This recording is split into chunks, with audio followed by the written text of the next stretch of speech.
Hai anak didik sekalian, mari kita ikuti pembelajaran kita pada hari ini dengan muatan IPS. Tema 9, subtema 3. Perhatikan dengan baik dan seksama. Modernisasi dalam bidang transportasi darat. Kemajuan teknologi transportasi darat dicirikan dengan alat transportasi yang memudahkan manusia. Contohnya, alat transportasi yang memiliki waktu tempuh cepat atau kereta api, pesawat terbang. Ayo perhatikan gambar alat transportasi darat pada masa dulu dan sekarang. Nah, lihat perbedaannya. Bagian kiri alat transportasi darat pada masa lalu. Bagian kanan alat transportasi darat pada masa kini. Semuanya ada perbedaannya. Berikut ini dampak modernisasi alat transportasi darat.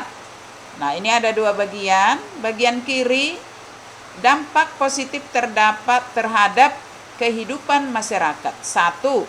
Mempermudah distribusi barang karena dapat menjangkau daerah yang jauh. 2. Memudahkan dan mempercepat perjalanan. Ketiga, tidak menguras tenaga yang berlebihan. 4. Membuka peluang usaha. 5. Harganya cukup murah. Bagian kanan, dampak negatif terhadap kehidupan masyarakat. Apa dampak negatifnya? 1. Meningkatkan kecelakaan lalu lintas. 2. Menimbulkan perilaku konsumtif. Ketiga, menimbulkan ketergantungan. 4. Menyebabkan polusi suara dan udara, kemudian menyebabkan kemacetan. Nah, mari kita lihat yang berikut ini. Berikut ini dampak modernisasi alat transportasi darat. Dampak positifnya terhadap lingkungan. 1. Gas buangan dari kendaraan bermotor dapat dimanfaatkan dalam proses fotosintesis tumbuhan. 2. Lingkungan lebih tertata, terutama lingkungan buatan. 3. Interaksi dengan lingkungan sosial semakin baik. Dampak negatifnya terhadap lingkungan. 1. Menimbulkan kelangkaan minyak bumi. 2. Berkurangnya area pertanian. 3. Menyebabkan polusi udara. Nah, perhatikan yang selanjutnya, modernisasi dalam bidang transportasi air.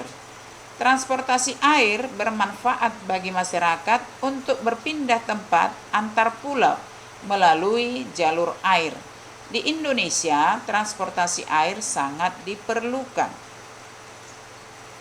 Modernisasi dalam bidang transportasi udara. Transportasi udara juga sangat dibutuhkan untuk menyingkat waktu perjalanan. Namun, kekurangannya dari transportasi udara adalah biaya perjalanannya jauh lebih mahal dibandingkan dari transportasi darat maupun laut.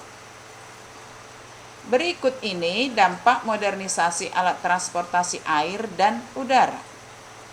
Nah, sebelah kiri, dampak positif terhadap kehidupan masyarakat. 1. Menjangkau daerah yang sulit. 2. Mempercepat distribusi barang. 3. Membuka peluang usaha.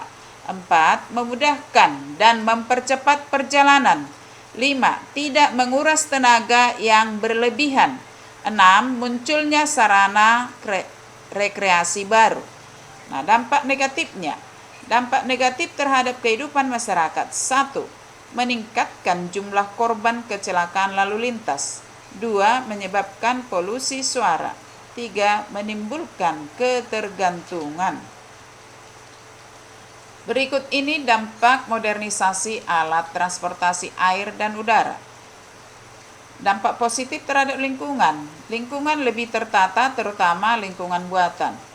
Yang kedua, interaksi dengan lingkungan sosial semakin baik. Nah, itu dampak positif. Nah, dampak negatif terhadap lingkungan. 1. Merusak ekosistem bawah laut seperti terumbu karang dan ikan. 2. Menimbulkan kelangkaan minyak bumi. ketiga, menyebabkan polusi udara. Nah, dengan demikian anak didik kami, pembelajaran kita sudah selesai. Selamat belajar.